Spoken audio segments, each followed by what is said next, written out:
শরৎচন্দ্র চট্টোপাধ্যায়ের মহেশ গল্প অনেকেরই জানা। গল্পে কৃষক গফুর সন্তানের মতো ভালোবাসে তার পোষা গরু মহেশকে।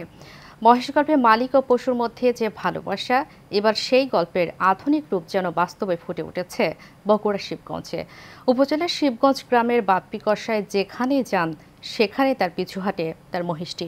এ যেন মানুষ ও মহিষের অদ্ভুত এক বন্ধুত্ব। প্রতিনিধি সাজু মিয়ার পাঠানো তথ্য ছবিতে বিস্তারিত জানাচ্ছেন আরফ ইসলাম হিমু। বগুড়ার শিবগঞ্জ উপজেলার বাপ্পি পেশায় একজন মাংস বিক্রেতা।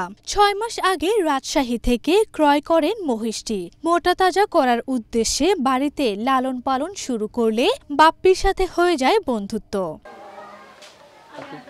বাপ্পি জানান, হাটে মাংস কেটে বিক্রির উদ্দেশ্যে মহিষটি কেনা হলেও অবুঝ প্রাণীর ভালোবাসায় সিদ্ধান্ত নেন বিক্রি না করার। বাপ্পি এখন যেখানেই যান তার সঙ্গী মহিষটি। উদ্দেশ্য করে লিয়াচ্ছিলাম যে ৩-৪ মাস পালবো, পালে একে আমি ছেল করে দেবো।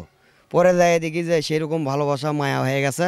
তারপর নিলে আমি 2টা কিনে লিয়াচ্ছিলাম, একটা আউট করে দিছি, এক থুয়ে দিছি।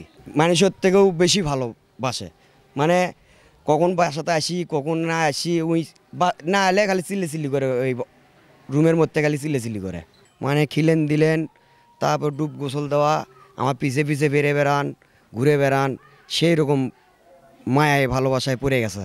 মানুষ আর মহিষের বিরল বন্ধুত্ব অবাক করেছে পরিবার সহ প্রতিবেশীদের। 6 মাস যাবে তো পালিচ্ছি, বাড়ির নিজের সন্তানের মতোই লেনদেন করা লাগে।